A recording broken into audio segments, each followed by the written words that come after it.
Nakakaawa po ang ating bansa. Mas worse pa sa dilawan. Bumoto po tayo ng president para maging maayos ang ating bansa, pero unfortunately, lalo naghihirap tayo. Habang ang ating magaling na Pangulo ay patuloy pa rin naglalakwatsa gamit ang bilyon-bilyon na pera ng ating mga kababayan.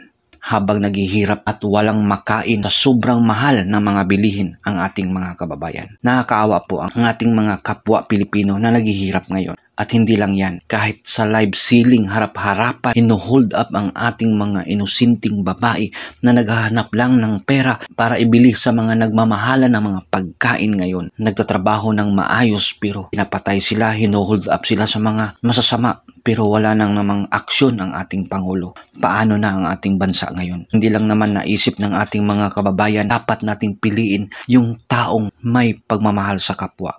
Laking mahirap katulad ni Isko Moreno na may malasakit talaga at maraming nagawa sa bayan. Isang taon lang dahil may pandemya pero marami siyang nagawa. Nalinis ang Maynila at nakapagpatayo pa ng 2 kondominium para sa mga mahirap at isang malaking hospital para sa mga nasalanta sa COVID-19. Kaya piliin natin yung politiko na totoong may malasakit sa bayan. Sa kabila ng paghihirap ng mga Pilipino, wala lang namang aksyon ang ating Pangulo. At sa kabila ng mga patayan, hold up yung ating mga inusinting babae, pinapatay at hindi lang naman nagkandak ng sense of urgency bilang isang commander-in-chief. Binabayaan lang tayo. Kawawang Pilipino. Pinapatay lang sa mga kawatan na naglalabasan ngayon. Dahil walang malasakit ang ating leader.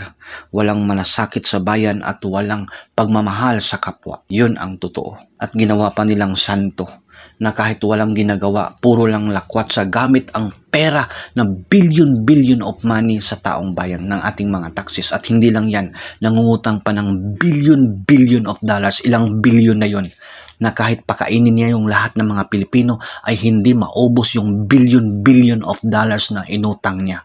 Kawawang Pilipinas, na sabi nila, yumaman na daw, yayaman na daw dahil Marcos. Dahil dito sa mga dilawan at mga Marcos, naging ganito tayo dahil di tayo makatao, makapolitiko tayo. Yun ang mali ng mga Pilipino na gusto natin na baguhin yung Pilipinas at yumaman yung Pilipinas. Piliin natin yung may magandang advocacy at may pagmamahal sa bayan at totoong hindi nangungurap sa bayan. At hindi yung mga politiko na matagal nang naglilingkod sa atin at wala namang nagbago simulat noon pa at may history na sa korupsyon. Kaya kawawang mga Pilipino talaga. Yun lang ang masasabi ko.